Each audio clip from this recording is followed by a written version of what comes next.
हर कहानी एक कीमती हीरा है और हमारा साहित्य एक अंतहीन खजाना। नमस्कार, मैं हूँ रुचिका और आप सुन रहे हैं कहानी गोल्ड। कहानी गोल्ड में आज सुनिए हिंदी साहित्य की जानी मानी लेखिका सुधा जुगरान जी की लिखी कहानी काश मेरी बेटी होती। यार तू बड़ी खुशनसीब है, तेरी बेटी है, शोभा बोली।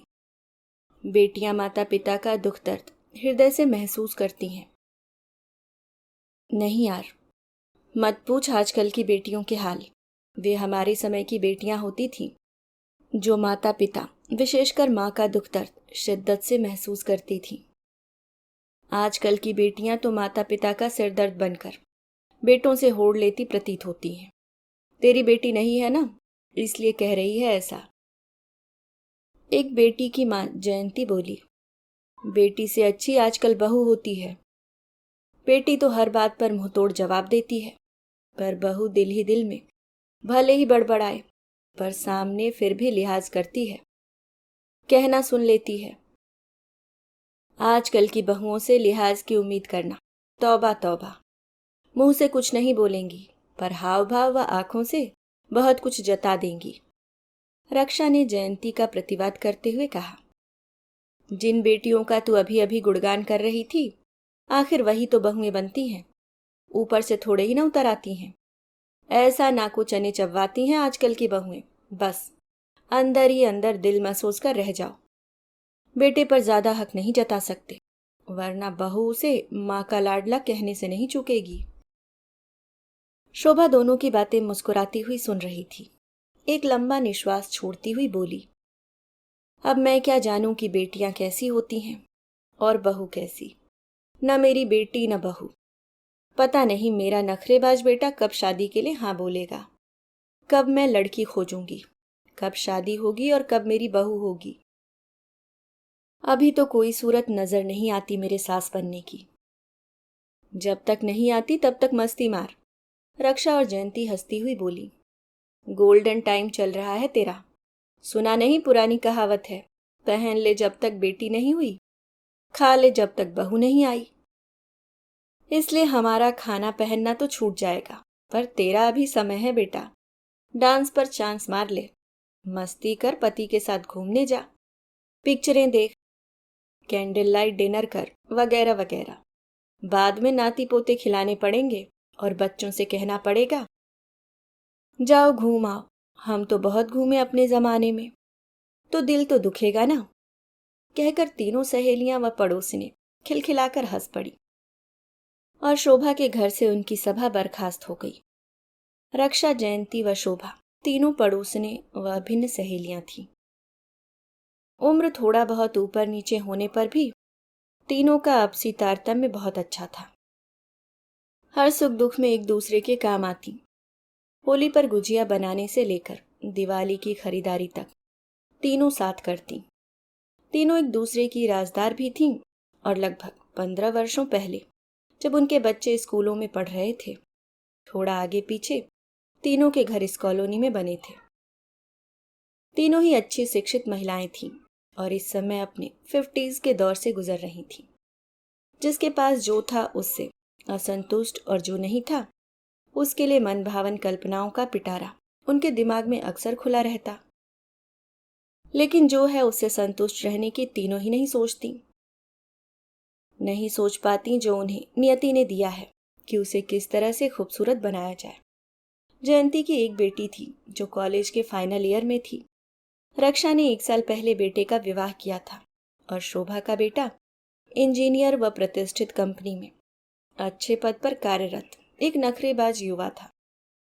वह माँ के मुंह से विवाह का नाम सुनकर नाक भौं सिकोड़ता और ऐसा दिखाता जैसे विवाह करना व बच्चे पैदा करना सबसे निकृष्ट कार्य एवं प्राचीन विचारधारा है और उसके जीवन के सबसे आखिरी पायदान पर है। एक तरह से जब सब निपट जाएगा तो यह कार्य भी कर लेगा। जयंती को अपनी युवा बेटी से ढेरों शिकायतें थी। घर के कामकाज को तो हाथ भी नहीं लगाती है लड़की। कुछ बोलो तो काट खाने को दौड़ती है। कल को शादी ब्याह होगा तो क्या सास बनाकर इसे खिलाएगी। जयंती पति के सामने बड़बड़ा रही होती, अपनी किताबों पर नजरें गड़ाए। बेटी माँ के ताने सुनकर बिफर जाती। फिक्र मत करो, मुझे खाना बनाकर कोई भी खिलाएगा, आपको तंग करने नहीं आऊंगी। बेटी तक आवाज पहुंच रही थी। बेवक्त झगड़े की आशंका से जयंती हड़बड़ाकर चुप हो जाती, पर बेटी का पारा दिल ही दिल में आसमां छू जाता।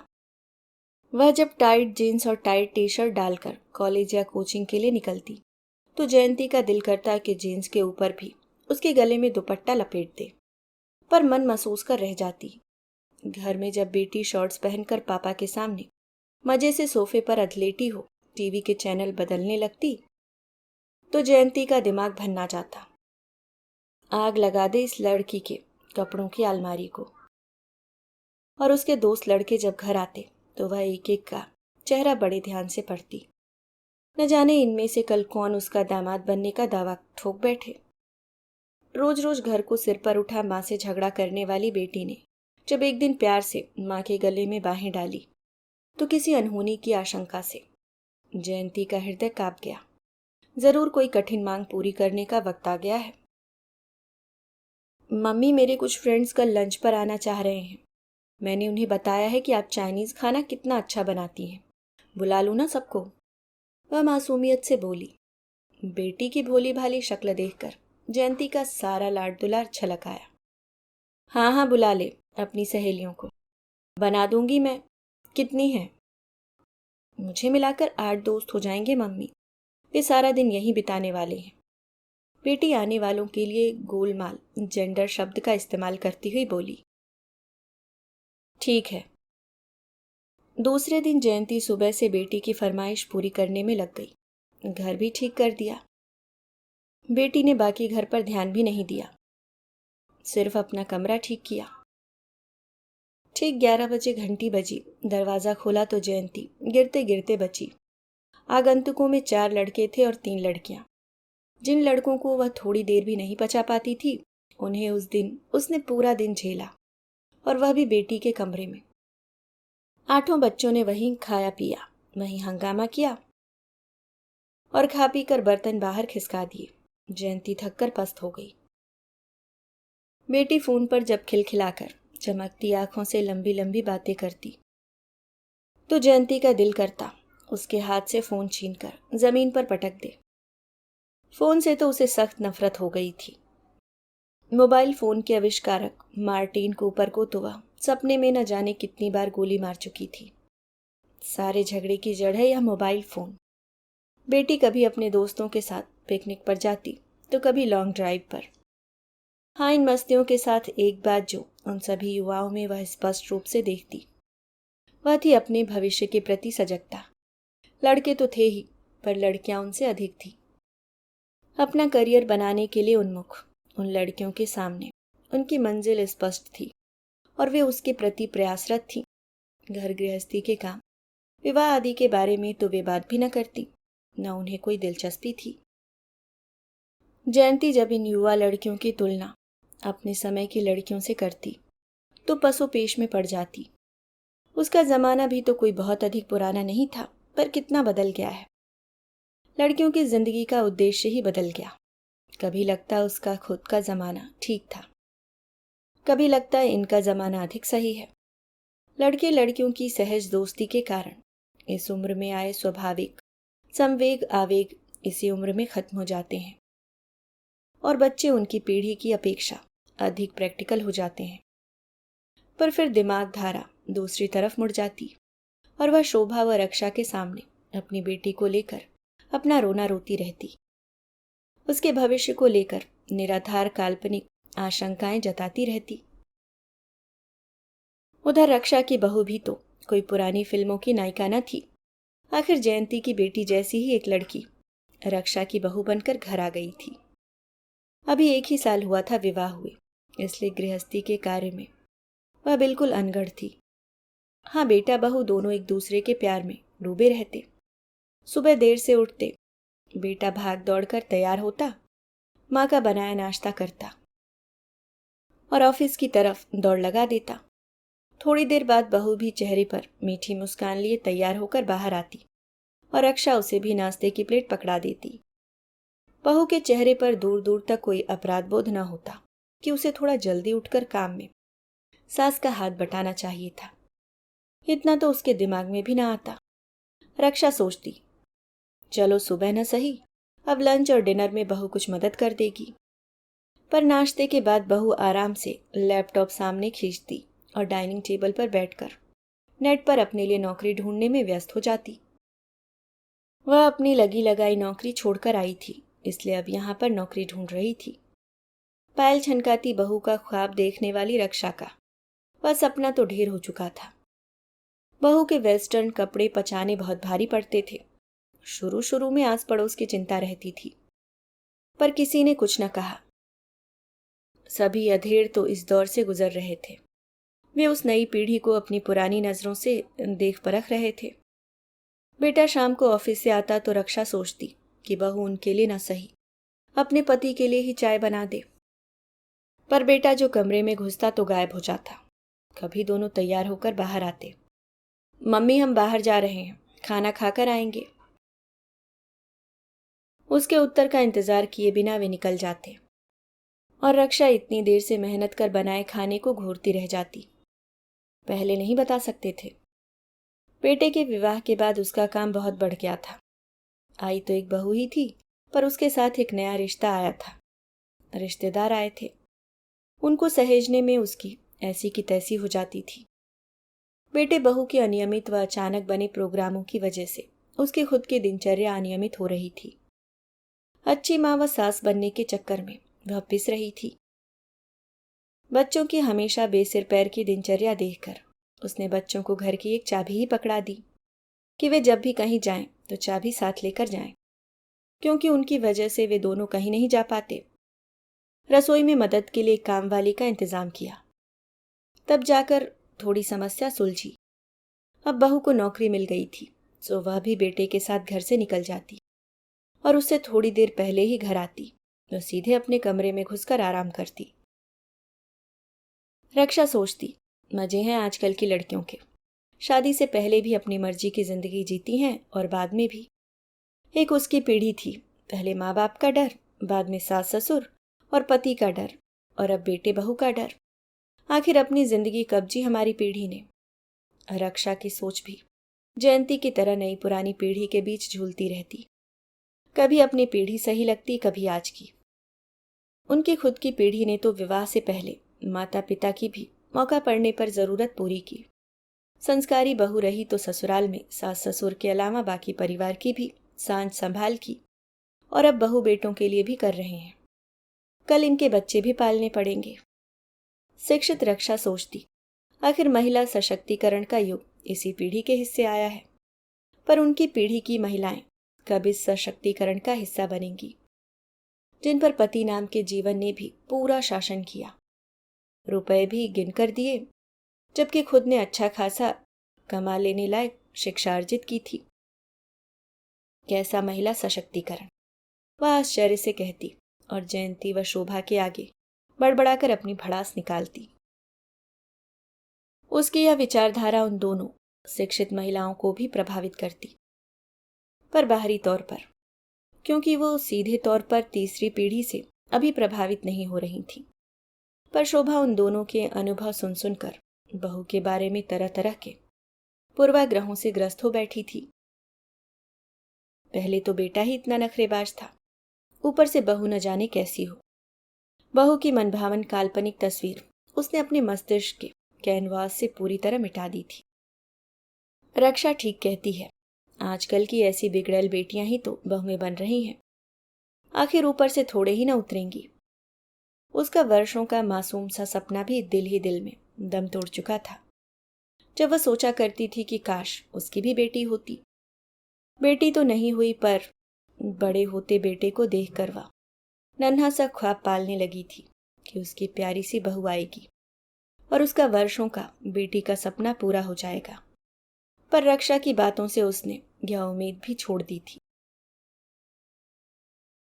अब वह मन ही मन हराने वाले संकट के लिए तैयार हो गई थी। वह उम्र में उन दोनों से छोटी थी।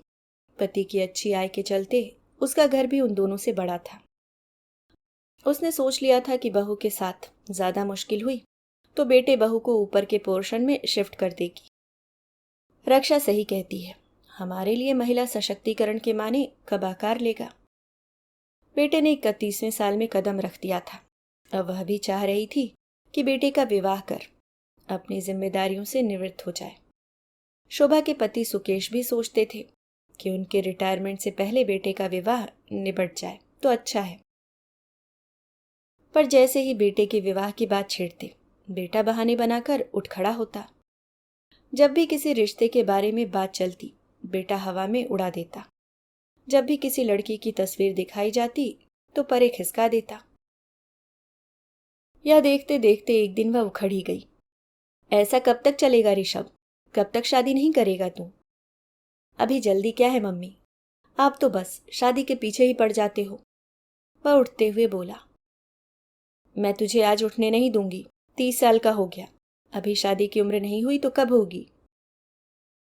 मम्मी, यह आपकी ढूंढी लड़कियां, आखिर मुझे क्या पता कि ये कैसी है। 1-2 मुलाकातों में किसी के बारे में कुछ पता थोड़े ही ना चलता है। तो फिर कैसे देखेगा तू लड़की? मैं जब तक लड़की को 2-4 साल देख परख न लूं, हाँ नहीं बोल सकता। क्या मतलब? शोभा आश्चर्यचकित हो बोली। मतलब साफ है, मैं अरेंज मैरिज नहीं करूंगा। तो क्या तूने कोई लड़की पसंद की हुई है? ऋषभ बिना जवाब दिए अपने कमरे में चला गया। शोभा उसके पीछे पीछे दौड़ी। बोल ऋषभ, तूने कोई लड़की पसंद की हुई है? हाँ। तो फिर बताता क्यों नहीं? इतने दिनों से हमें बेवकूफ बना रहा है। बेवकूफ नहीं बना रहा हूं, बता इसलिए नहीं रहा था कि मेरी पसंद को आप लोग पसंद कर पाओगे या नहीं। तेरी पसंद अच्छी होगी तो क्यों नहीं पसंद करेंगे, पर तू विस्तार से बताएगा उसके बारे में। क्या सुनना है आपको? लड़की सुंदर है, शिक्षित है, मेरी तरह इंजीनियर है, ठीक ठाक सा परिवार है, पर क्या? अगर आपके शब्दों में कहूं तो वह छोटी जाति की है। उसी जाति के जिन जातियों के आरक्षण का मुद्दा हमेशा चर्चा का विषय बना रहा है, और जिन जातियों पर देश की राजनीति हमेशा गर्म रहती है। और पापा का ब्राह्मणवाद, वह तो घर के नौकर चाकरों तक पर हावी रहता है। वे तो चाहते हैं कि घर में नौकर भी हो तो ब्राह्मण हो। ऐसी स्थिति में और मैं कहीं दूसरी जगह शादी नहीं कर सकता, इसलिए आप मेरी शादी की बात तो भूल ही जाओ। शोभा का मुंह खुला का खुला रह गया। उसकी स्थिति देखकर ऋषभ परिहास सा करता हुआ बोला, इसलिए कहता हूं, मुझे ही बेटा व बहू दोनों समझ लो और मस्त रहो। कहकर वह कमरे से बाहर चला गया। शोभा जड़ खड़ी रह गई। रक्षा और जयंती के बच्चों ने तो उनका सुख चैन ही छीना था, पर उसके बेटे ने तो उसे जीते जी ही मार दिया। घर से भी साधारण और जाति से भी छोटी, जिस लड़की के आने से पहले ही दिल में फांस चुभ गई हो, दिलों में दीवार खड़ी होने की पूरी संभावना पैदा हो गई, उसके घर में आने पर क्या होगा सोचा जा सकता है। बेटा तो फिर से अपनी दिनचर्या में मस्त और व्यस्त हो गया, पर उसे ज्वालामुखी के शिखर पर बैठा गया। उसे पता था बेटे के हाथ पीले करने हैं तो बात तो माननी ही पड़ेगी। वह पति से बात करने की कूटनीति तैयार करने लगी। बहुत मुश्किल था सुकेश के ब्राह्मणवाद से लड़ना। कई बार तो उसकी खुद की भी बहस हो जाती थी इस बात पर सुकेश से, पर उसे नहीं पता था कि ऋषभ उसे इस नैतिक दुविधा में डाल देगा। खैर, डरते घबराते जब उसने सुकेश को बताया तो घर कुरुक्षेत्र का मैदान बन गया। युद्ध का आगाज हो जाने के कारण वह बिना किसी जतन के बेटे के पाले में फेंक दी गई और सुकेश अपने पाले में अकेले रह गए। नित तोप गोले दागे जाते। दोनों पक्ष व्यंग्यबाणों से एक दूसरे को घायल करने में कोताही न बरतते। कई तरह के तर्क वितर्क होते, पर महिला सशक्तिकरण का भूत कुछ कुछ शोभा के दिमाग को वशीभूत कर चुका था, इसलिए वह डटी रही। आखिर सुकेश को अपने तीर तरकश जमीन पर रखने ही पड़े। असहाय शत्रु की तरह वे शरण में आ गए, इस शर्त पर कि विवाह के बाद बेटे बहू ऊपर के पोर्शन में रहेंगे। इस बात को ऋषभ व शोभा दोनों मान गए और दोनों पक्षों की सफल वार्ता के बाद विवाह विधि विधान से संपन्न हो गया। ऋषभ ने अपने कपड़ों की अटैची उठाई और दान में मिले पलंग व 4 बर्तनों के साथ एक गैस का चूल्हा खरीदा और ऊपर के पोर्शन में अपनी गृहस्थी बसा ली। शोभा तो बहू को लेकर पहले ही कई तरह के पूर्वाग्रहों से ग्रस्त थी, ऊपर से छोटी जाति की लड़की। हालांकि वह बहुत ज्यादा जातिवाद नहीं मानती थी, पर फिर भी इस स्तर की जाति तक जाना, रूढ़िवादिता से ग्रसित उसका मन भी बहुत खुलकर बहू को अपना नहीं पा रहा था। इसलिए उसने भी पति सुकेश को मनाने की कोशिश नहीं की। बहू बेटे विवाह के अगले दिन 10 दिन के हनीमून ट्रिप पर निकल गए। उसने भी विवाह के बाद के कार्य, रिश्तेदारों में मिठाई कपड़े वगैरह का लेन देन निपटाया। अपने निकट रिश्तेदारों का इस विवाह में मूड जो उखड़ा था, उखड़ा ही रहा। वे कर भी क्या सकते थे, बेटे की मर्जी थी, कहकर उन्होंने हाथ झाड़ दिए थे। बच्चों के वापस आने का दिन पास आ रहा था। इसी बीच सुकेश ऑफिस की तरफ से 1 हफ्ते की ट्रेनिंग के लिए चेन्नई चले गए। उसके अगले दिन बेटे बहू हनीमून से वापस आ गए। सुबह शोभा की देर से नींद खुली। उठकर वह बाथरूम में फ्रेश होने चली गई। मुंह धोकर वह तौलिए से पोंछती हुई बाहर आ रही थी कि सुबह सुबह कोयल सी कुहुक कानों में मधुर संगीत घोल गई। माँ, चाय लाई हूं आपके लिए। मुखड़े पर मीठी मुस्कान की चाशनी घोले माधवी ट्रे लिए खड़ी थी। सुबह सुबह की धूप से उज्जवल मुखड़े पर स्निग्ध चांदनी छिटकी हुई थी। पर तुम क्यों लाई चाय, मैं खुद ही बना लेती। शोभा को एकाएक समझ नहीं आया क्या बोले। वो ऋषभ ने कहा कि पापा नहीं है तो आप पी लेंगी, नहीं पीना चाहती हैं तो कोई बात नहीं, मैं वापस ले जाती हूं। मुखड़े की चांदनी जैसे मलिन हो गई। शोभा का हृदय द्रवित हो गया। नहीं नहीं, रख दो, मैं पी लूंगी। खुशो माधवी ने ट्रे साइड टेबल पर रख दी। मुखड़ा फिर से लगदग करने लगा। शोभा का दिल क्या बहू को खींचकर छाती से लगा ले, पर नहीं, उंगली पकड़कर उसकी गृहस्थी में उसका अनाधिकार प्रवेश सुकेश कभी भी बर्दाश्त नहीं करेंगे। वह 2 मिनट खड़ी रही, फिर चली गई। शोभा सुबह उठती और चाय की ट्रे लेकर माधवी उसके पास ही खड़ी हो जाती। न जयंती की बेटी सुबह उठती है, न रक्षा की बहू। माधवी भी इंजीनियर है, पर यह कैसे। अगले दिन रविवार था। लंच के समय माधवी कढ़ी का कटोरा लिए हाजिर हो गई। माँ, मैंने कढ़ी बनाई है आज, खाकर देखिए कैसी बनी है। कढ़ी खाते हुए शोभा सोच रही थी, इतनी स्वादिष्ट कढ़ी। इंजीनियरिंग करते करते यह लड़की कब गृहस्थी के काम सीख गई। रात को भी माधवी कमल ककड़ी के कोफ्ते रख गई। उसकी सुघड़ता देखकर शोभा के दिल में सुनी सुनाई आजकल की बिगड़ैल बेटियों की छवि गडमड हो रही थी। लड़की माधवी जैसी भी होती हैं, पर उसे ज्यादा भाव नहीं देना चाह रही थी, क्योंकि सुकेश का ब्राह्मणवाद उसके समूचे प्यार व सपनों पर हावी हो रहा था। दूसरे दिन काम वाली ने छुट्टी ले ली, यह कहकर कि उसे अपने भाई के घर जाना है, शाम तक आ जाएगी। ऊपर भी वही काम करती थी। सुबह माधवी चाय रख गई। अभी शोभा चाय पी रही थी कि उसे किचन में बर्तनों की खटपट की आवाज सुनाई दी। वह किचन में गई तो देखा माधवी जल्दी जल्दी रात के बर्तन धो रही है। यह क्या कर रही हो माधवी? माँ, आज काम वाली दीदी ने छुट्टी की है ना, इसलिए बर्तन धो रही हूँ। ऊपर के तो मैंने उठते ही धो लिए थे। शोभा आश्चर्य व ममता से माधवी को निहारने लगी। तुझे ऑफिस के लिए देर नहीं हो रही?